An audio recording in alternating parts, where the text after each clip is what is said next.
ditarik tuh tripleknya. Ya mereka nggak pakai alat saat itu pas buka. Vivi cuman diem aja di situ. Aduh udah nggak Pak Tio, jangan aneh-aneh, perasaan gua nggak enak nih. Vivi bilang gitu. Lu ngerasa nggak sih hawanya langsung beda? Kebetulan di situ emang lagi sepi. Biasanya kan ada anak dari kelas lain kan ikut nongkrong di situ. Cuman nggak tahu kenapa situasinya emang tinggal ada mereka berempat di ruangan toilet itu. Tapi Tio sama yang lain tetap ngeyel, udah nggak apa-apa, penasaran aja gue pengen tahu aja, ntar abis itu kita tutup lagi gitu. Dibuka sama mereka sampai akhirnya bisa, tinggal dibuka tuh apa engselnya kan, maksudnya ya gagangnya dibuka.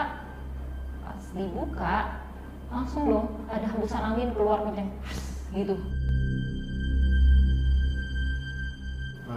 Sedangkan di ruang toilet itu nggak ada ventilasi udara sama tertutup sekali. ya? Tertutup. Di situ anak-anak sempat terdiam sejenak, saling natap tuh. Apalagi Vivi, dia langsung bilang gini, tuh kan kata gue juga apa, jangan macam-macam apa. Ini tuh udah aneh, udah balik gitu kan kata Vivi.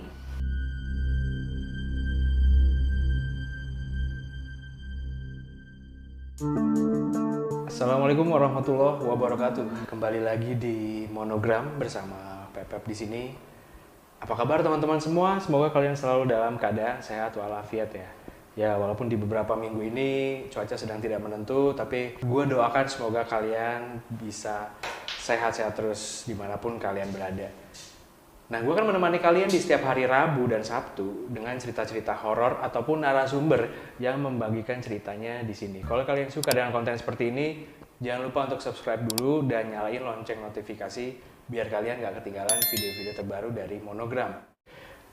Dan di video kali ini gue kedatangan narasumber yang akan membagikan kisahnya, di mana kisahnya ini berdasarkan dari temannya yang sempat mengalami teror, di mana membuka suatu ruangan yang sudah 30 tahun dilarang untuk dibuka. Kita sapa dulu narasumber kita pada hari ini, Kak Fitri. Halo Bang. Halo, apa kabar Kak? Baik. Terima kasih sudah. Gimana? Alhamdulillah sehat. Alhamdulillah. Ini terima kasih banyak sudah jauh-jauh datang ke sini. Iya sama-sama. Nah, boleh ceritain sedikit aja ya ke teman-teman semua nih, kisahnya yang mau dibawain pada kali ini tuh kayak gimana sih? Jadi cerita yang mau aku bawain ini berdasarkan dari pengalaman mistis teman kerjaku ya, Mbak Vivi. Dia minta aku bawain karena tahu aku sering podcast. Jadi kejadian itu waktu masih dia sekolah tingkat madrasah ya, madrasah tingkat SMK. Karena kenakalan dia sama teman-teman cowoknya saat itu yang ngelanggar peraturan sekolah yang sampai 30 tahun tuh nggak ada yang berani. Nah, karena dia langgar, makanya dia dapat teror. Nah, penasaran kan ceritanya? Tapi sebelumnya gue minta kalian untuk siapkan nyali kalian, duduk yang manis karena cerita akan segera kita mulai.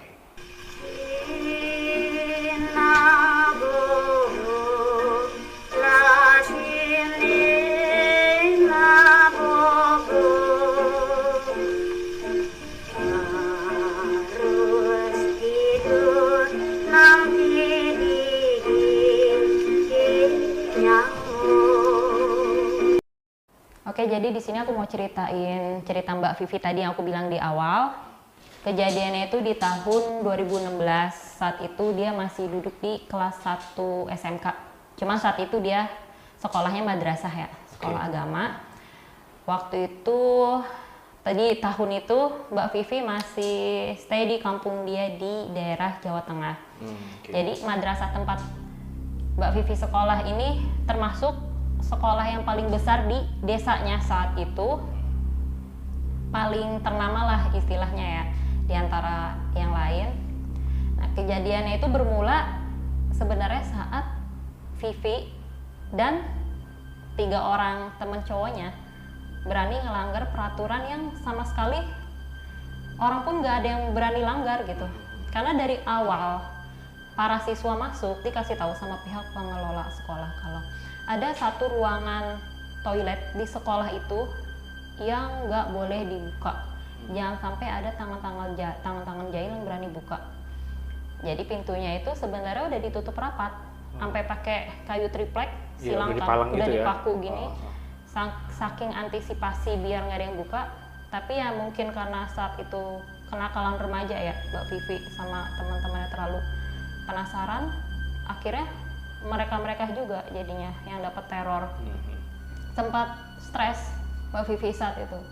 Dia cerita sama aku sempat trauma sampai dia pesan ke aku untuk nama hantu yang meneror dia saat itu tolong disamarkan karena dia saking takutnya. Trauma, takut hantunya yang asli tahu diceritain gitu. Oke. Jadi kejadiannya itu bermula saat Vivi dan 3 orang teman cowoknya, salah satunya namanya Tio.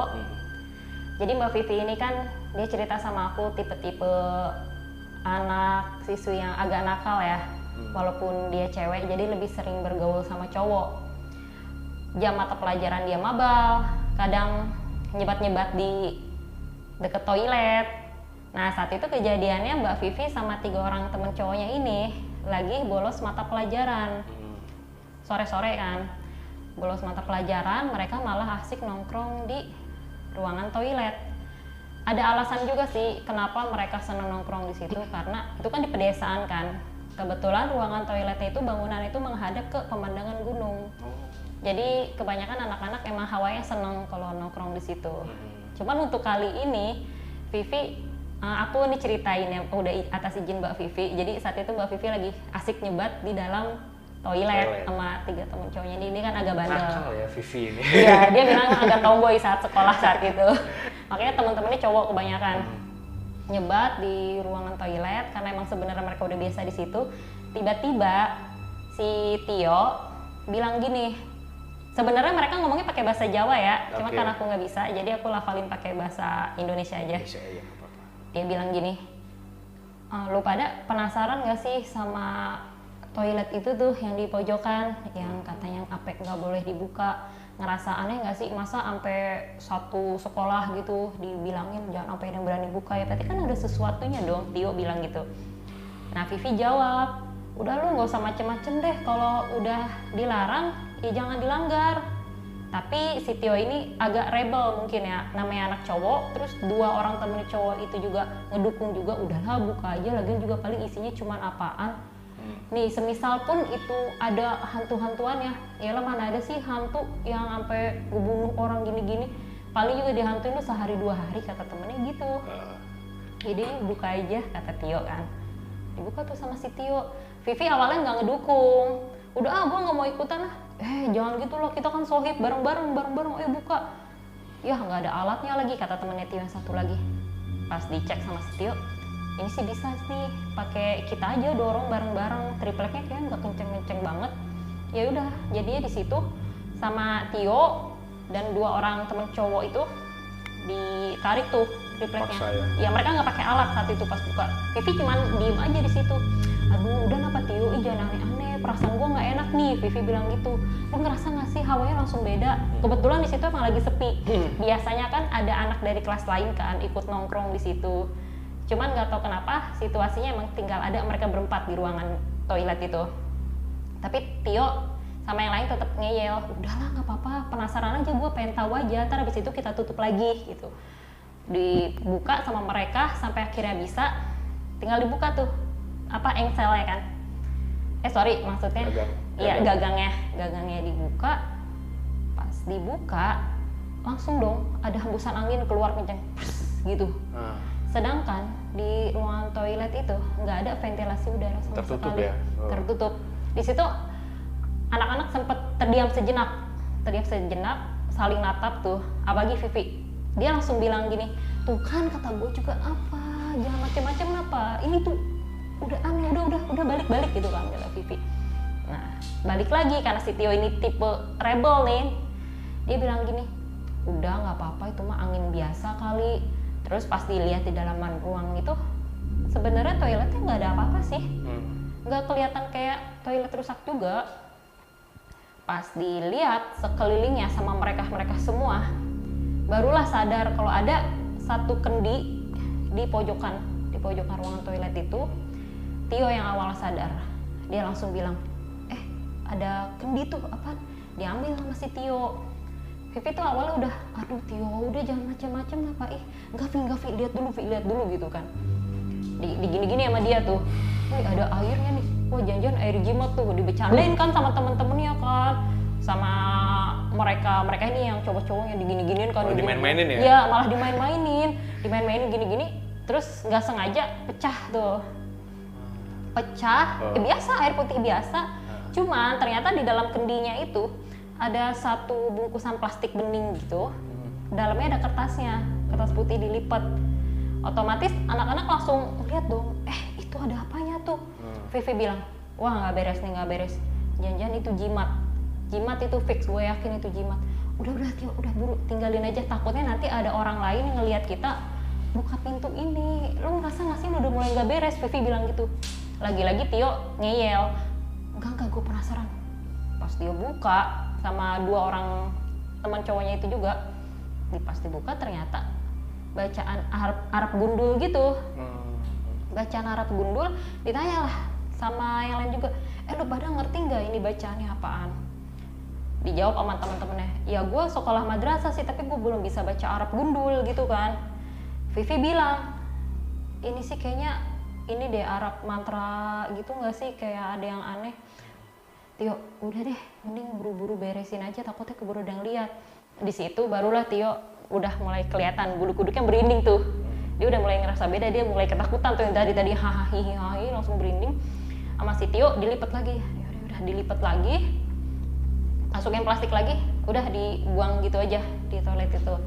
Mereka akhirnya bersepakat buat, ayo tutup lagi. Ya udah ditutup lagi sama mereka, cuman kan karena nggak ada alat tukang atau apa, ya nggak sesempurna pas di awal dong. Jadi yang tripleknya itu ya mereka nggak bisa pasang, cuma bisa pasang sekedarnya, tetap aja kelihatan abis dibuka. Ini kita lagi beruntung nih, nggak ada orang yang lihat. Coba kalau ada orang yang lihat bisa aja kita diaduin. Ya udah makanya buruan, mumpung sepi. Nah jadi mereka berempat ini ditutup lagi, langsung buru-buru keluar dari ruangan toilet karena nggak ada yang lihat mereka buka. Barulah besokan ya langsung disidak itu semua siswa di situ sama pihak pengelola sekolah. Di lapangan langsung dikasih wejangan sama yang pihak sekolah. Siapa yang udah berani buka pintu toilet di ruangan sana? Itu udah dibilangin dari awal jangan pernah ada yang berani buka. Dari dulu sampai detik kemarin itu, maksudnya detik-detik kemarin sebelum dibuka ya, nggak ada yang berani buka. Ini generasi kalian kenapa ada yang berani-beraninya? Ini saya dapat mandat loh dari pihak yang punya sekolah. Sekarang dilanggar gitu aja. Siapa yang udah buka? Ayo ngaku gitu. Di situ Tio and the gang udah ketakutan dia sebenarnya. Tapi karena takut juga, entah takut dibully, Tio and the gang nggak ada yang ngaku. Sampai akhirnya pas sidak udah selesai, Tio dengan kesadarannya sendiri datang ke ruang guru. Dia sendiri ini datang, dia nggak bilang sama Vivi dan yang lain kalau mau datang ke ruang guru. Dia bilang, Bu maaf saya mau ngaku sebenarnya yang buka pintu toilet terlarang itu saya, dia bilang gitu. Langsung lah di situ. Aduh Tio, kamu kenapa kayak gitu sih? Itu kamu ngerti lah kalau udah dimandatin sampai bertonton gitu pasti ada sesuatunya gitu. Ya Bu maaf saya cuma penasaran doang, sekarang ngaku gini, selain kamu siapa gitu kan. Tio doang Bu. Jadi Tio saat itu ngakunya dia doang karena dia ngerasa nggak enak sama Vivi dan yang lain. Karena sebenarnya kan yang ngusulin untuk buka itu Tio kan. Jadi dia ngakuin, enggak Bu itu saya kok. Udah kamu jujur aja, kamu nggak mungkin ngelakuinnya sendiri kan. Jujur siapa? Kalau kamu nggak jujur malah lebih bahaya lagi nanti gitu kan. Ya udah karena didesak jadi Tio bilang saat kejadian ada dia, Vivi sama 2 orang temennya juga. Dipanggil lah mereka juga ke ruang guru itu. Masih disidaknya sama pihak pengelola sekolah. Ditanya, kalian kenapa sih ngelakuin hal itu? Ya udah orang Tio kok yang ngusulin. Ya tetap aja kalian berempat gini. Saya panggilin yang punya sekolah ya. Bentar lagi yang punya sekolah mau kesini. Kita bicara di ruangan khusus. Mereka bicara di ruangan khusus. Sampai yang punya sekolah udah agak tua, mungkin udah agak sepuh, dia datang ke situ dengan muka datarnya di depan anak-anak langsung bilang gini, saya nggak ngerti lagi kenapa kalian berani kayak gini. Pokoknya kalau ada sesuatu yang terjadi sama kalian, saya nggak mau tanggung jawab karena itu kesalahan dari kalian. Mending kalian cepat bilang sama orang tua kalian, minta ajian ke ustadz atau apa, biar nggak digangguin sama hantu-hantu atau hal-hal mistis lainnya. Karena saya nggak mau tanggung jawab. Saya hanya udah tinggal mikir itu gimana caranya biar itu pintu ketutup lagi. Kata Tio, kan udah ditutup lagi pak. Kamu nggak akan ngerti, bukan masalah ditutup sekedar kamu tutup aja. Ada hal lain harus saya beresin, kata yang punya sekolah gitu ya. Mending kalian bilang ke orang tua kalian. Intinya saya nggak mau tahu kalau kalian ada teror atau apa-apa, itu urusan kalian. Dia kayak marah besar saat itu, langsung keluar gitu aja. Cuman balik lagi karena mungkin namanya masih anak-anak, mikirnya cuman gertakan biasa, apalagi pas temannya bilang, ya lah dihantuin sama setan, paling cuma sehari 2 hari juga beres. Lagian setan juga paling hantuin apa sih, nampak-nampakin diri doang gitu kan. Ya udah, jadinya mereka ini katanya nggak ada yang bilang sama orang tuanya, kecuali kalau misalkan dari pihak sekolah langsung bilang ke orang tuanya, ini anak ibu berani langgar peraturan sekolah yang nggak boleh. Tapi dari pihak sekolah nggak ada bilang kayak gitu. Mereka suruh bilang kalau Vivian dan yang lain kasih tahu secara langsung gitu kan. Sampai ada kejadian di mana setelah ruangan toilet itu dibuka sama Vivi and the gang itu, ada kejadian kesurupan massal. Kesurupan massal itu beberapa tahun sebelumnya tuh nggak pernah terjadi. Makanya langsung kan orang-orang pun berspekulasi kalau wah ini pasti gara-gara kejadian Tio sama Vivi nih buka ruangan toilet itu. Jadi kesurupan masalahnya itu bisa dibilang agak gede juga ya, karena kejadiannya itu dari jam setelah zuhur sampai jam 5 sore itu nggak kelar-kelar, agak susah ngeluarinnya. Berlangsung lama ya. Sampai dari sekolah aja ngirimin beberapa orang pinter lah istilahnya ya, yang buat bantuin mereka cepet-cepet sembuh. Sampai ada Vivi lihat saat itu ada beberapa sesajen ditaruh dekat situ juga, dan akhirnya agak kebantu kelar saat itu. Pas udah kelar, nggak diliburin, cuman dikasih jeda jam masuk sekolah, jadi agak siang semenjak kejadian itu. Oh gitu. Lagi-lagi ada briefing lagi di depan anak-anak, itu kan pintu udah mulai ditutup lagi kan. Pokoknya jangan sampai ada berani yang buka, fatal akibatnya. Kalian lihat sendiri kan gini gitu. Ini tuh kita tuh langsung bahasnya tuh ke soal apa ya, agama atau apa gitu ya. Dia bilang gini, kita tuh hidup berdampingan. Sebelum sekolah ini berdiri, ruangannya di toilet itu tuh dulunya makam keramat atau apa, dikasih taunya gitu. Makanya jangan sesekali ada yang berani ganggu, kita harus saling menghormati. Kalian harus percaya sama hal itu karena ini emang bukti nyata, katanya gitu kan. Ya udah tuh, udah berlalu. Kejadian selanjutnya langsung Vivi sama Tio yang diteror, fokus sama 2 orang ini kan. Teror awal Vivi kesurupan sendirian pas lagi pas lagi kegiatan LDKS. Acara LDKS itu kan ada kegiatan jerit malamnya kan biasanya. Di situ pertama kali Vivi kerasukan dan pertama kali hantu yang mengklaim dirinya dari ruangan toilet itu memperkenalkan diri di hadapan anak-anak. Jadi pas saat lagi jerit malam itu, Vivi lagi biasa, lagi duduk ini, tiba-tiba keterangan dari teman-teman sekitarnya saat itu, tubuh dia tuh tiba-tiba ngerang, langsung pada kenceng badannya, matanya putih. Di situ pas dia udah mulai ngerang, anak-anak langsung ngejauh. Pasti udah tahu, mereka udah ngerasa Vivi kesurupan. Saking kuatnya katanya, itu tenaga 3 orang cowok aja nggak mempan buat megangin Vivi. Dia berontak gini sambil ketawa-ketawa, dan untungnya di situ ada salah satu guru agama yang bisa dibilang lumayan pinter juga ya, karena dia udah berhasil bisa ngajak komunikasi hantu yang ngerasuk ke dalam tubuh Vivi. Langsunglah diajak komunikasi sama guru agama itu. Ditanyakan, kenapa kamu gini-gini ngerasukin, apa ada salah atau ada sesuatu yang ingin kamu sampaikan gitu kan. Ketawa lagi. Dia jawab, kalian pura-pura nggak tahu aja sih, pakai nanya-nanya lagi. Itu kejadian, kenapa tempat saya dibuka, jadilah saya berkeliaran kemana-mana, kenalin nih gitu kan. Maaf, ngomongnya pakai bahasa Jawa ya sebenarnya, cuman biasa aku terangin pakai bahasa Indonesia. Kenalin, nama saya Betia. Saya mati bunuh diri di ruangan itu 30 tahun yang lalu gitu.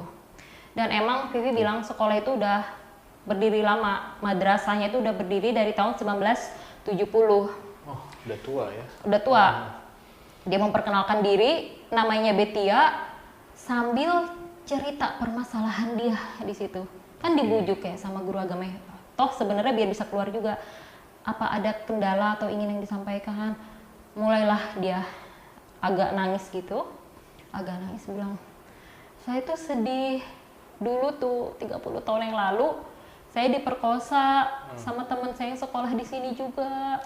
3 orang.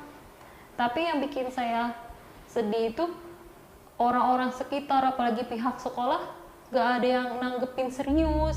Malah saat itu 3 orang cowok itu masih asik aja gitu, nggak ada hukuman dikeluarin atau apa, ceritanya gitu kan. Dia kayak curhat gitu. Saya sedih, jadinya saya stres, masa depan saya udah hancur, saya bunuh diri di ruangan situ. Langsunglah sang guru agama mencoba ngasih pengertian, ya udah yang sabar ya gitu. Itu disaksiin sama anak-anak perkataannya itu, sampai akhirnya hantu Betia ini ngomong gini, ayo kalau mau kita lihat ke toilet sana, mau lihat gak tempat saya gini. Cuman ditolak sama guru agama itu karena pemikiran dia adalah kalau misalkan kita ngiyain permintaan hantu itu untuk ke kamar mandi, nanti kekuatan dia malah makin kuat. Karena kan katanya kalau misalkan orang meninggal di situ, kekuatannya malah makin besar kalau dia stay di situ. Jadi ya udah nggak apa-apa, ceritain di sini aja. Kalau misalkan ada kendala lagi, ceritain aja ke saya kayak gitu kan. Tapi jangan ganggu anak-anak ini. Dijawab lagi sama hantu Betia ini, saya nggak senang sama cewek ini, Vivi maksudnya. Oh iya. Iya, laganya tengil gini. Udah gitu bandel lagi, dibilang gitu. Makanya saya seneng gangguin dia, apalagi dia sama teman-temannya yang udah mulai duluan gitu kan. Nggak lama setelah itu dia langsung ketawa kenceng lagi, langsung diusap ubun-ubunnya si Vivi sama guru agama itu. Udah keluar. Alhamdulillah nggak lama langsung normal lagi Vivi setelah itu. Saat itu kegiatan LDKS sampai dibatalin gara-gara kasus Vivi kesurupan ini, sampai diadain 2 kali cuman gara-gara dia kesurupan. Nah sampai malam tiba nih, Vivi diteror lagi. Dia kan diceritain kan sama teman-temannya, tadi lu kesurupan sama hantu, dia ngenalin namanya katanya Betia gitu. Dan dia mengklaim dirinya dari ruangan yang lu buka pintunya. Vivi mikirnya, ya Allah terus kok gimana, pantesan gue lemes banget gini. Ya udah nggak gimana, lu banyakin baca doa sama sholat aja gitu ya. Ya udah tuh, Vivi mah mikirnya ya udah mungkin kejadiannya di malam itu doang. Tapi ternyata enggak, kejadiannya tuh berlanjut sampai beberapa hari ke depan. Ada kejadian lagi. Situasinya masih di sekolah ya. Dia nginep di kamar cuman berdua sama temen ceweknya. Ada masih jam 10-an saat itu, jam 10 malam. Dia udah mau tidur, pintu udah kekunci rapat, jadi pintunya itu kuncinya yang manual gitu, yang slot gitu kan. Kalau kan dikunci dari dalam kan. Nah, pas mau tidur, nggak lama ada yang ngetuk. Tapi ngetuknya tuh kayak pakai kuku gini. Tek, gitu loh. Kenapa mereka bisa bilang pakai kuku? Karena suara ketukannya itu emang berasal dari ujung kuku, berarti panjang banget kan. Tek. Wah langsung di situ. Itu siapa gitu kan. Hah, bukan orang ya gitu. Kalau emang orang ya udah panggil aja. Vi, buka Vi. Enggak. Gue yakin itu bukan orang. Toh kalau emang itu orang, pasti dia manggil kita buat bukain gitu kan. Karena perasaan mereka udah nggak enak nih. Ya udah, mereka cuman mencoba buat mengabaikan, selimutan seluruh badan. Udah kita tidur aja biar ketiduran. Ntar juga ketiduran sendiri, baca doa, tiduran semua dibaca-bacain. Sampai katanya itu sejam nggak berhenti. Sejam. Suara ketukan itu 1 jam? 1 jam suara ketukan kuku itu. Itu sumpah mereka udah keringetan parah di situ. Sampai akhirnya Vivi bilang kayaknya itu hantu yang ngerasukin gua nggak sih, kata gitu kan. kayaknya iya deh. Lu udah kebayang kan sosoknya, gak berhenti sumpah gue takut banget kata Vivi gitu kan. Ya udah, enggak, tenang aja, tenang. Udah, jangan diinget-inget, berharap kita cepet ketiduran aja. Dan alhamdulillahnya saat itu mereka akhirnya ketiduran juga tuh. Di tengah suara yang masih dia denger tek gitu. Tapi ujung-ujungnya Vivi kebangun juga antara jam 1 atau jam 2 gitu. Tiba-tiba kebangun aja sendiri gini. Kebangun sendiri masih tidur aja gitu. Ya. Pas dia lihat pintu gini. Astagfirullahaladzim, dia kaget. Pintunya kebuka. Anjir. Aneh dong. Soalnya gini, itu kan kunci kan dari slotnya dari dalam kan. Kalau bukan Vivi atau temennya, ya siapa lagi? Sedangkan Vivi baru bangun tidur, itu pintu udah kebuka. Dia langsung ngebangunin temen di sebelahnya. Bangun. Kenapa sih? Lu buka pintu ya? Nah temennya juga kaget pas lihat pintu udah kebuka. Temennya langsung bilang, lu kali yang buka, lu jangan ngerjain gue dong. Mereka sampai sumpah-sumpahan gitu. Enggak buka, orang gue juga baru bangun, kata Vivi gitu kan. Terus kalau bukan kita siapa? Itu kan pintunya kan kuncinya slot. Wah udah di situ. Apa jangan-jangan yang tadi ngetuk-ngetuk itu kan? Langsung di situ Vivi udah nggak karuan lagi, berasa pengen pulang tapi nggak bisa, tanggung kan udah jam segitu. Cuman karena mungkin temennya ini lebih religius, dia pembawaannya lebih tenang, dia malah langsung gini temennya, udah nggak apa-apa, mungkin dia iseng doang, gue mau ke bawah deh ngambil air wudhu biar nggak digangguin, gue mau sholat gitu kan. Lu berani ke bawah gitu.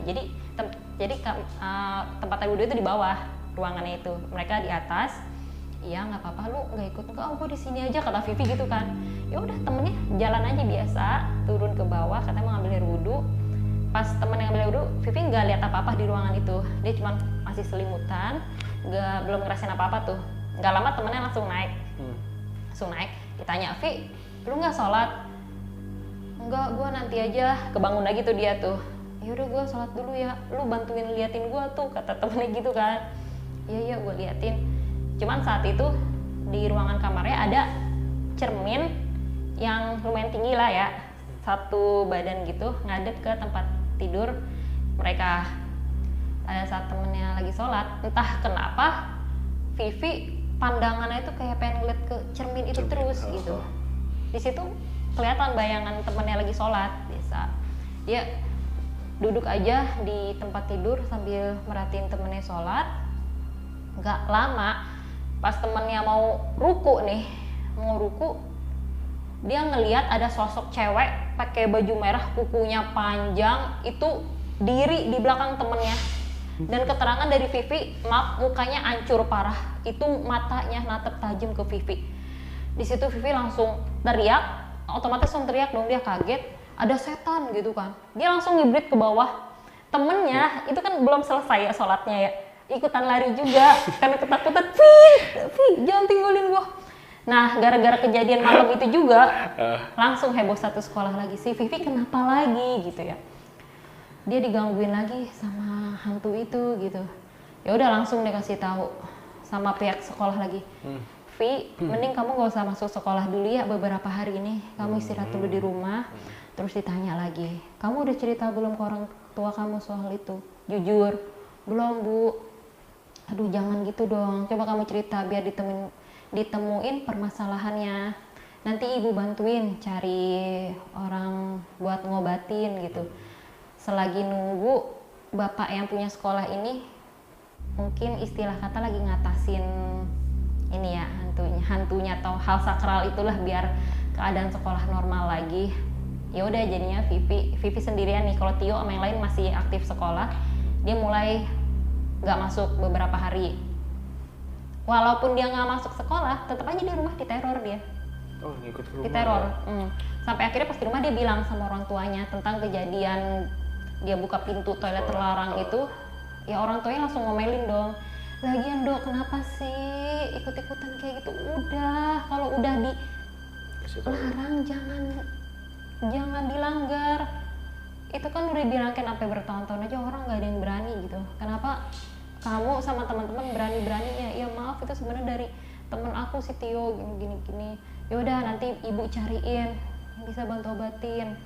Nah sialnya nggak tahu kenapa saat Vivi lagi coba cari orang-orang pintar tuh kayak situasi lagi gak dikasih gitu, entah itu lagi mereka lagi pulang kampung lah atau mereka lagi di tempat lain lah, pokoknya di situ tuh Vivi bener-bener situasinya lagi susah cari orang buat bantuin.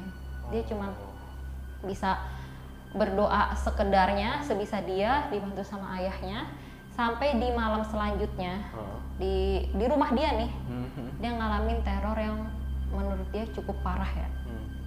Jadi gini, biasa nih dia lagi tidur, pas sebelum tidur dia nggak ngalamin hal apa-apa, tapi tiba-tiba kayak waktu kejadian pas di asrama sekolah dia kebangun lagi tuh jam 1 apa jam 2 gitu, tiba-tiba kebangun karena nyium bau melati. Di samping itu dia juga pengen buang air kecil, tapi bau melati itu tiba-tiba menyengat banget di kamar dia. Otomatis dia juga udah mikir yang aneh-aneh sebenarnya, cuman ya udah dia mencoba buat abaikan. Dia keluar kamar, sebelum ke kamar mandi itu kan otomatis dia ngelewatin ruang tamu kan, dan keadaannya sudah malam, lampu dimatiin.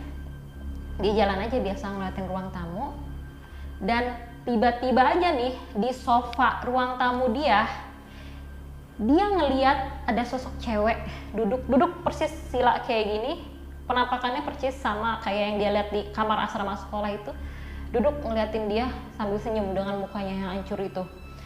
Di situ Vivi langsung mau teriak tapi nggak bisa, tubuhnya langsung kaku, suaranya ketahan, dia cuma bisa ketakutan dalam diri dia sendiri, sampai akhirnya dia jadi ngompol di situ. Dan entah apa yang terjadi selanjutnya, tiba-tiba pandangan gelap, mungkin dia ngerasa pingsan di tempat. Pas bangun udah di tempat tidur, ada orang tuanya, dan orang tuanya langsung nanya sama Vivi, kamu ngapain semalam di dapur gitu.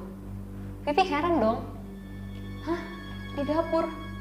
Enggak, Vivi enggak ke dapur, Vivi pingsan di ruang tamu mah, gitu kan katanya. Langsung bapaknya bilang, orang bapak lihat kok kamu di dapur lagi.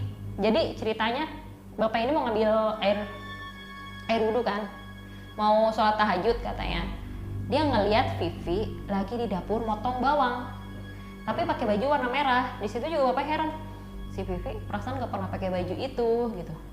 Tapi pikirannya belum yang aneh-aneh tuh. Biasa ditanya sama bapaknya, ngapain Vi motong bawang malam-malam gitu. Nggak dijawab, dia tetap aja gini, asik motong. Ya bapaknya masih biasa aja.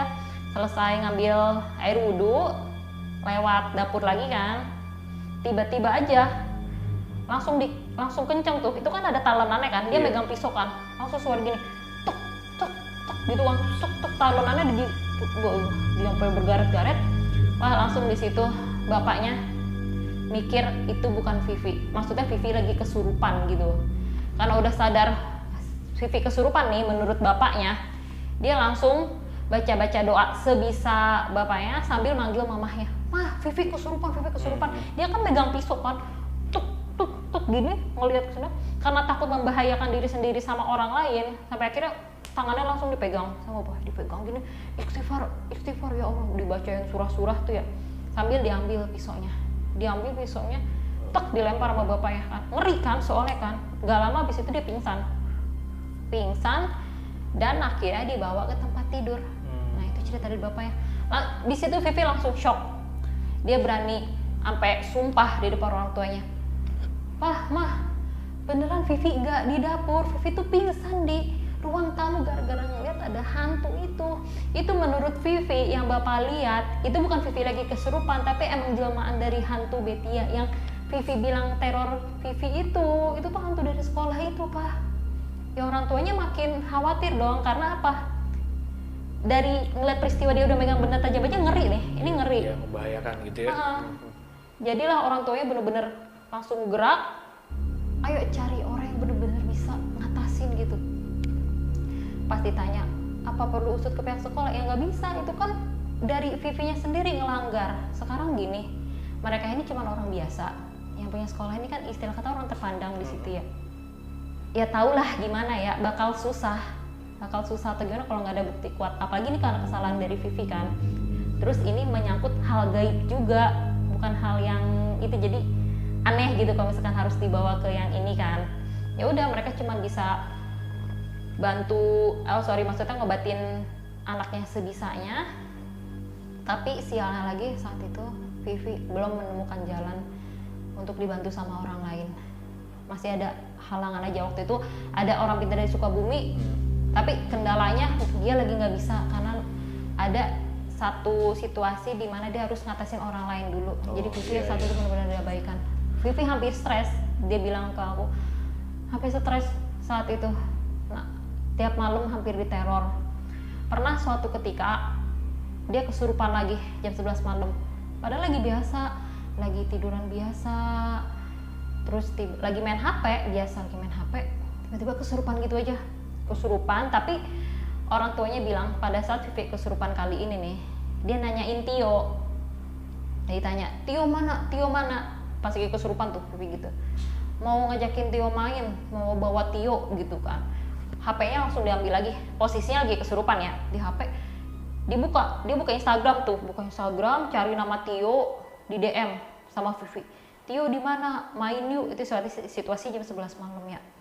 Lagi-lagi bisa dibantu sama bapaknya Vivi kan, dia bisa doalah dikit-dikit ya, maksudnya dia tahu nih anaknya kesurupan, dia bantu doa gini, Vivi sadar, diusap-usap lagi tuh ubun-ubunnya tuh. Setiap diusap ubun-ubunnya, Vivi bilang dia cepet untuk bantu keluar ya. Mungkin emang titik kelemahannya di situ. Pas sudah gini akhirnya sadar nggak sampai lama tuh. Lagi-lagi si Vivi lemas, dia nangis. Vivi capek kayak gini mulu, masa tiap malam jadi kesurupan, dikasih lihat mulu gitu kan. Ya orang tuanya takut lah mental anaknya keganggu juga kan. Gak lama abis itu mamanya nelfon ke Tio juga. Tio, tadi ada yang DM Tio nggak katanya di Instagram. Barulah di situ Tio jujur, Bu maaf, Tio juga sebenarnya mau cerita, cuman Tio nggak cerita ke orang-orang aja. Tio juga sebenarnya diganggu, tapi nggak separah kayak Vivi. Jadi waktu ingat gak yang pas Tio nggak masuk sekolah itu gara-gara jatuh dari motor? Itu tuh Tio bukan kepleset biasa. Itu karena Tio pas lagi bawa motor malam-malam ke situasinya, karena di pedesaan kan masih banyak kebun.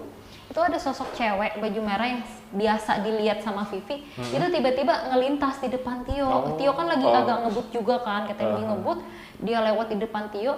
Tapi jujur Tio bilang mukanya cantik, nggak kayak muka hancur yang Vivi lihat. Mukanya cantik, tapi Tio kaget. Makanya waktu itu Tio sampai jatuh dadakan, sampai agak sobek tuh kakinya dia. Itu Bu, gara-garanya. Ya Allah Tio gitu. Terus katanya si Tio ini juga pernah mimpi. Terus Tio juga pernah dimimpiin Bu. Saat itu tuh di dalam mimpi Tio lagi main sama Vivi sama yang lain gitu. Tiba-tiba sosok hantu itu datang, situasinya kayak di taman gitu kan, datang sambil manggil Tio.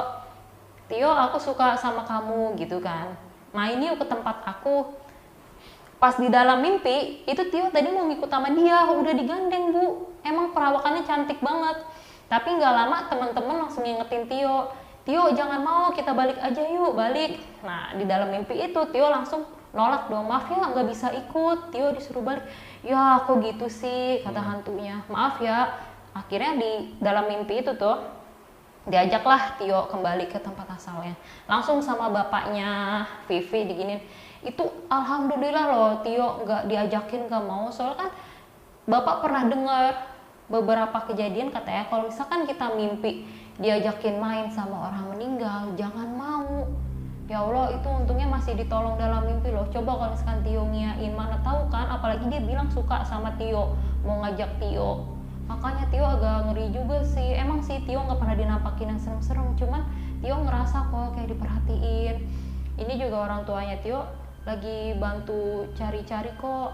Ini bapak belum dapat mau ngobatin Vivi. Gimana ya? Nanti cari bareng aja deh Pak.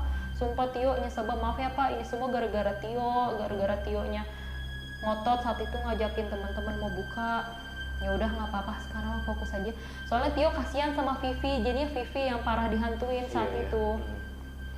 Pernah juga ada cerita dari pihak penjaga sekolah semenjak kejadian ruangan toilet itu dibuka, setelah kejadian kesurupan massal itu ya. Kalau penjaga sekolah kan bersih-bersih biasanya kan sampai sore kan. Nah itu tiap jelang maghrib, dia selalu ngelihat cewek keluar dari toilet di saat yang lain udah pada pulang nih ya, keluar dari toilet pakai baju SMA, pakai baju putih abu-abu, cuman bedanya roknya di bagian depan itu banyak bercak darahnya. Mukanya pucat. Di situ penjaga sekolah udah yakin, wah jangan-jangan bukan orang. Kenapa tiap sore dia ngeliat terus, sampai akhirnya dia ngerasa ada yang aneh kan, kenapa jalannya kok kayak lurus gitu. Iseng lah dia ngeliat ke bawah, napak apa enggak nih gitu. Dia sih udah yakin sebenarnya bukan manusia, cuman ada rasa penasaran gitu. Pas dia ngelirik ke bawah, gitu, melayang, nggak ada kakinya. Pas dia lihat melayang, dia langsung ngibrit ke parkiran, bilang ke security, itu ada penampakan di dalam, takut gitu ya. Langsung rame lagi tuh setelah itu tuh. Itu sehari setelah kejadian kesurupan massal ya. Sedangkan kalau dari Vivi sendiri, dia pernah mimpi juga di saat dia belum masuk sekolah ya. Dia mimpi sosok hantu Betia itu datang ke mimpi dia, ngasih tahu sesuatu. Jadi dalam mimpinya itu wujudnya normal biasa, nggak serem kayak yang selama ini ngehantuin dia. Bicara layaknya seorang teman. Entah kenapa semenjak kejadian itu Vivi mendadak jadi seorang indigo saat itu. Jadi Betia ini ada curhat lagi ke Vivi dalam mimpi ya. Dia minta maaf, maaf ya, aku mau ngasih tahu bahwa sebenarnya yang ngegangguin kamu selama ini tuh bukan aku. Vivi kaget tuh, maksudnya gimana? Yang gangguin kamu tuh bukan aku. Jujur aku tuh sebenarnya udah lupain kejadian masa lalu aku 30 tahun yang lalu. Aku udah berusaha tenang di alam aku yang sekarang. Yang ngerasukin kamu pas LDKS ataupun penampakan seram yang kamu lihat, itu sosok jin yang dari ruangan kamu buka itu. Dia itu sosok jin yang lumayan kuat, kamu hati-hati sama dia. Kalau kamu mau aku ceritain, dia pakai nama aku buat ngelabuin kalian semua. Dia ngaku kalau dia itu Betia, itu nama aku, dan ngaku katanya aku gini-gini. Emang itu benar, tapi itu bukan aku nggak pernah ada niat buat gangguin kalian gitu kan. Di situ Vivi langsung shock, agak nggak percaya kok bisa kayak gini gitu loh. Mendadak kenapa hidupnya jadi berkaitan sama hal-hal mistis kayak gini. Lanjut lagi, hantu Betia itu bilang, dan sosok yang sering nyebut nama Tio itu bukan aku. Aku nggak pernah mandang kalian gimana.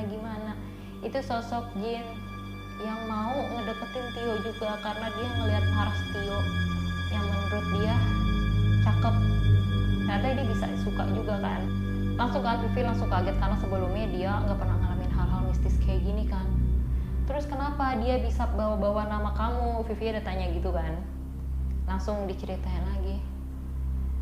Jadi tuh dulu aku emang bener 30 tahun lalu aku diperkosa sama teman-teman aku sendiri, teman-teman bareng-bareng. Aku sempat sedih saat itu karena apa? Aku banyak bilang sama orang-orang sekitar, sama pihak sekolah kalau mereka tuh udah merkosa aku, tapi respon mereka tuh kayak malah biasa aja. Bahkan 3 orang cowok itu masih asik aja di sekolah, sedangkan aku minta mereka dikeluarin. Pihak sekolah bener-bener gak mau ngurusin. Terus keluarga aku juga malah nyalahin aku gitu kan, dia bilang. Aku mikir masa depan aku udah hancur kayak gini. Sampai akhirnya aku coba buat merenung di ruangan itu. Toilet. Dia nangis di situ dan dia bilang ada yang bisikin dia. Ada yang bisikin aku saat aku nangis. Dia bilang, udahlah kamu bunuh diri aja, lagian juga masa depan kamu udah hancur, ngapain kamu hidup, gak bakal ada yang mau sama kamu juga, udah kayak begitu, udah bunuh diri aja daripada nanti kamu beban juga. Di situ aku emang lagi kacau, lagi kalut, bener-bener gak kepikiran sama Tuhan, kata dia gitu. Sampai hasutan itu masuk ke pikiranku. Di situ aku coba cari alat buat aku bisa mati, kata dia. Sampai akhirnya aku nemu ada tali tambang bekas di belakang sekolah. Dia bawalah ke ruangan itu sambil terus dibisikin, ayo cepet bunuh diri gitu. Dan semua terjadi gitu aja. Di situ Vivi langsung nangis dalam mimpinya, ngerasa kasihan sama sosok Betia ini. Dan dia bilang lagi, hantu ini, kamu hati-hati sama jin ini, dia udah manipulasi pakai nama aku. Gak lama setelah itu Vivi langsung kebangun tapi kayak orang rep-repan. Badannya nggak bisa gerak sama sekali, mau teriak nggak bisa. Dalam keadaan rep-rep itu, dia coba buat ngelirik ke tembok di samping tempat tidur dia. Saat dia ngelirik, dia ngelihat ada bayangan bentuk siluet cewek bangun di tempat tidur, duduk. Sedangkan di situ cuma ada dia dan dia posisinya ketiduran. Di situ Vivi udah mau nangis lagi. Berarti itu bukan bayangan Vivi? Bukan, cewek tapi duduk di bayangan itu dan seolah-olah nengok ke arah Vivi bayangannya.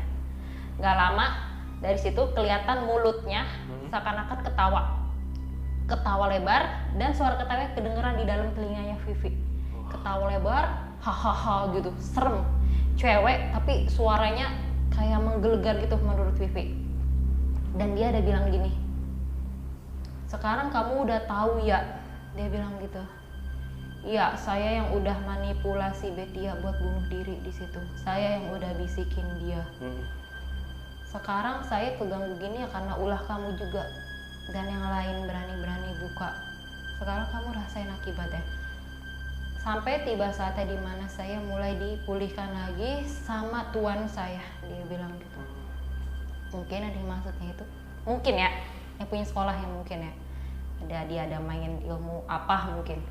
Di situ langsung blok, bayangannya hilang, barulah Vivi bisa nafas lagi. Dia langsung panggil orang tuanya. Dia nangis-nangis, udah pengen buru-buru diobatin. Sampai akhirnya dia nyari sampai ke luar desa. Maksudnya sebenarnya masih di desa itu kan, desa dia itu kan sebenarnya luas ya. Cuman karena dia ngerasa nggak dapat, dia minta ke desa lain aja cari yang bisa benar-benar ngobatin. Vivi capek, Vivi capek, dia bilang gitu. Dan alhamdulillahnya nggak lama setelah itu ada satu orang pintar yang berhasil Vivi dapetin buat ngobatin dia. Di situ langsung dikasih tahu sama orang pintarnya gini, ya Dok, nanti lain kali kalau apapun yang dilarang demi keamanan dan keselamatan sendiri, udah nggak usah dilanggar. Kalau emang temennya pada kayak gitu, ingetin aja, langsung tarik. Maksudnya sekarang kan setelah kejadian ini udah ngerti kan kenapa nih Mbah kasih tahu ya, katanya. Ini jin emang lumayan kuat, bukan sembarangan. Entah yang punyanya ada main sesuatu ilmu hitam atau apa, yang jelas jin ini emang bawaan. Makanya ada larangan di mana pintu toilet itu nggak boleh dibuka. Itu kan pasti ada asal muasalnya kan. Seperti yang Vivi ceritain bahwa dulu 30 tahun yang lalu ada siswi yang bunuh diri di situ. Ini spekulasi dari mbahnya. Kematian dari siswi itu juga ada kaitannya sama ilmu yang sedang dianut sama seseorang gitu kan. Dan jin ini keterangannya emang sengaja bawaan, emang untuk di situ. Jadi ya bisa jadi mungkin bisa dibilang tumbal ya. Mungkin Betia ini bisa dibilang tumbal untuk kejayaan orang lain lah gitu ya. Di situ Vivi langsung dikasih tahu, udah Dok, jangan macem-macem kalau gini. Terus sekarang pandangan Mbah sendiri gimana tentang keadaan sekolahnya sekarang? Diterawang tuh sama simbahnya. Kalau kata simbahnya, si yang punya ini udah mulai berusaha buat ngebalikin keadaan ke awal. Cuman gak diceritain caranya gimana, tapi dia bilang udah cukup aman dengan teror-teror yang Vivi alamin. Jadi yang pihak sekolah ini kayak, maksudnya yang punyanya ini juga kayak nggak begitu membiarkan Vivi buat dihantuin terus. Dia juga mungkin karena belum saatnya buat ada nyawa yang terambil. Jadi dibilang, jadi ini suatu saat pasti bakal ada lagi yang ditumbal, entah itu kapan, tapi nggak terjadi di generasinya Vivi gitu. Di situ Vivi alhamdulillah bisa diobatin. Dia langsung ngasih tahu ke Tio, tolong bantuin teman saya juga Tio. Dia juga dihantuin, katanya ngerasa ditempelin, katanya jinnya ini suka sama Tio. Alhamdulillahnya juga udah beres, karena kan yang punyanya juga udah ngebantu buat si jinnya ini. Nggak ini lagi kan, udah dibalikin lagi, pintunya udah bener-bener rapet. Malah setelah kejadian itu hampir mau ditutup semua gitu, bener-bener tutup mati gitu ya. iya, biar pakai gembok gini Oh. diwajangin lagi. Pokoknya jangan sampai ada yang berani nanti fatal akibatnya. Ya bener kan, Vivi dan yang lain udah ngerasain. Cuman yang bikin anehnya ini, 2 orang teman ini nggak ngalamin apa-apa. Iya, cuman Tio sama Vivi. Ini aku cerita menurut sudut pandang Vivi ya dan Tio. 2 orang teman ini nggak ada cerita apa-apa, soalnya dia ngerasa enggak, biasa aja. Tapi nggak tahu juga sih sebenarnya gimana ya. Mereka bilangnya gitu. Nah, sampai alhamdulillah kondisinya udah normal. Setelah kejadian itu, Vivi udah nggak, dia sempet agak trauma juga, udah nggak mau nongkrong di situ lagi. Emang setelah kejadian itu juga mungkin jadi kayak pelajaran juga buat mereka. Yang mabal-mabal jadi nggak pada di situ. Iya, bener-bener kayak senyap deh. Walaupun emang udah nggak ada kejadian aneh-aneh ya, nggak ada penampakan hantu cewek itu atau gimana. Pindah ke kantin. Dan akhirnya tahun 2018, 17, 18 dia udah lulus dari madrasah itu. Dan di tahun 2019-nya, Vivi kan udah pindah ke sini kan, udah pindah ke Jawa Barat. Dia cerita lagi, katanya dapat cerita dari orang tuanya kalau yang punya sekolah, yang masih dia sekolah, maksudnya yang masih mimpin pas saat dia sekolah saat itu ya, udah tua kan, dia udah meninggal tahun itu. Dapat cerita dari orang tua Vivi. Cuman meninggalnya itu bisa dibilang aneh. Kenapa ya? Jadi maaf aja ya, dia kan udah punya gelar. Dan emang beberapa waktu sebelum dia meninggal udah sakit-sakitan katanya. Jadi keterangan kata tetangga, dia rumahnya besar nih, halamannya besar kan. Entah di rumah lagi nggak ada orang atau lagi lengah ya, tiba-tiba si Pak Haji itu keluar tanpa pakai celana sama sekali bawahnya. Bener-bener setengah telanjang. Otomatis tetangga pada teriak dong. Iya. Ya Allah, Pak Haji ngapain ditanya, tapi diem aja sambil jalannya kan gini kan, udah tua gitu, tergopoh-gopoh, nggak dijawab. Dengan pedenya dia kayak gitu, tiba-tiba jongkok di halaman rumah dia. Iya, ditanya kan, ini yang ngurusnya kemana tuh, si Pak Haji ngapain tuh jongkok di situ, jongkok. Dan maaf ya, dia buang air besar di situ. Wah, di ruangan terbuka di halaman dia sendiri. Tonton warga juga lagi. Iya, tapi masalahnya warga tuh nonton dan heran kok, kenapa gitu ya, karena mikir udah tua nih, udah linglung pikirannya gitu kan. Ya, iya ya.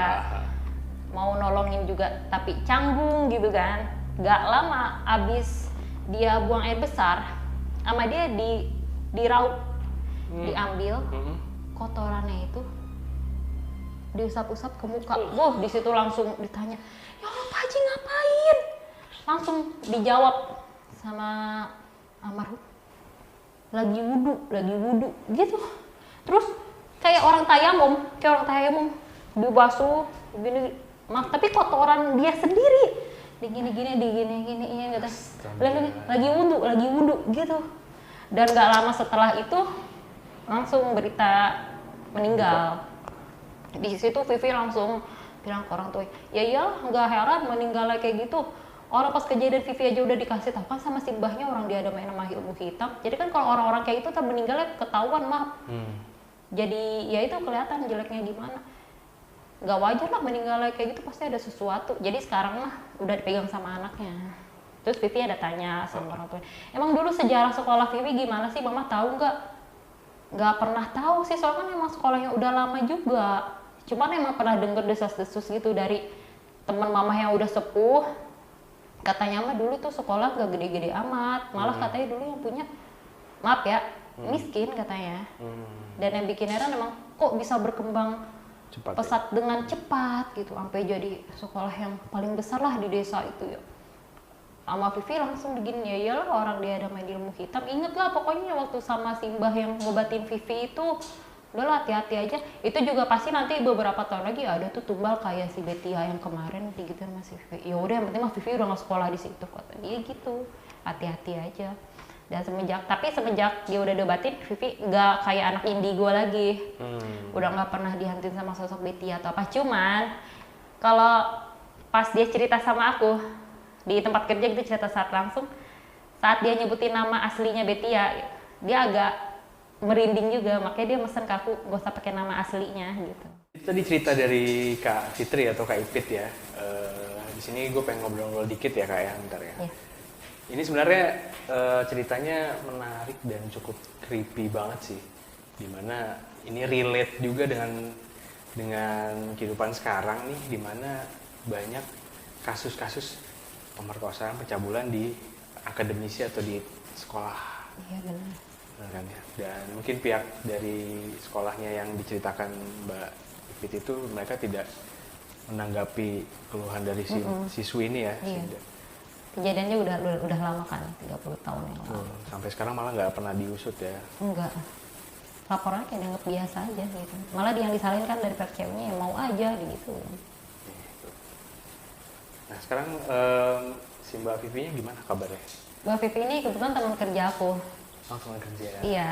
Dia tuh orangnya emang agak, walaupun dia agak indigo, tapi agak sensitif sama hal-hal kayak gitu. Kayak di tempat kerja aja kalau udah malam dikit nih, ada aja gitu kayak dia yang gangguin denger suara apalah gitu. Tapi untuk yang ini dia nggak pernah. Bisa dibilang indigo dadakan ya? Ini. Iya. Tapi udah nggak ya? Udah nggak. Untuk kondisi saat ini sekolahnya tuh kayak gimana ya? Pas Lebaran kemarin kan Vivi pulang kampung kan ke sana. Sempat dia ada main ke sekolahannya kan, iseng gitu. Tetep sih kayak sebelum dia lulus masih rame, masih banyak siswa. Tapi dia ada ngobrol-ngobrol sama yang jaga kantin. Bu, pernah ada kejadian aneh-aneh lagi nggak di sini? Nggak ada sih, Neng, udah biasa aja. Dia bilang gitu. Semenjak yang megang, kan waktu itu yang punyanya meninggal kan. Yeah. Emang pas awal-awal sepeninggalannya si bapak yang punya, emang sempat agak keeng gitu. Kalau kata orang Sunda apa ya? Apa itu? Hawanya beda gitu. Oh. Sempat kayak ada yang ngeliat boyongan hitam lah atau apa gitu di sekitar sekolah. Cuman pada di infonya nggak apa-apa, itu mah apa ya, residualnya si bapak udah meninggal kali, masih keliling-keliling ngelihat situasi sekolahannya gitu katanya. Maka kata yang pihak pengelola sekolahnya gitu. Tapi udah lama, abis setelah itu nggak ada apa-apa lagi. Oh.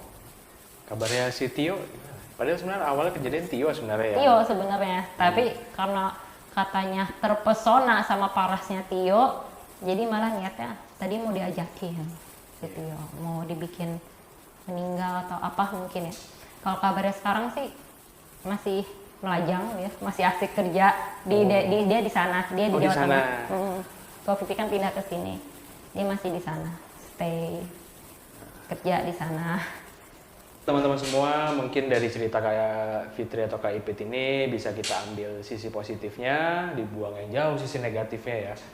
Dan gue mau ingetin sekali lagi, kalau kalian punya cerita dan pengen datang langsung ke studio, kalian bisa langsung aja DM ke Instagram Monogram Production ataupun Instagramnya Bang Didin. Nah, buat Instagram narasumber nih, boleh disebutkan? Oh ya, namanya Ipit Handayani. Ipit Handayani. Ipit Handayani. Nanti linknya semua gue cantumin di kolom deskripsi ya. Dan kalau kalian pengguna Spotify, silakan boleh mampir ke Spotify-nya Monogram Production di Ngobrol Mistis. Oke, mungkin sekian video kali ini. Terima kasih banyak Kak Ipit waktunya. Ya, Bang, semoga sehat-sehat selalu. Amin. Buat temannya tadi Kak Vivi, salam. Oke, aku salam. Dari saya. Yaudah, mungkin sekian episode kali ini. Gue Pepep dan Kak Fitri undur diri. Assalamualaikum warahmatullahi wabarakatuh.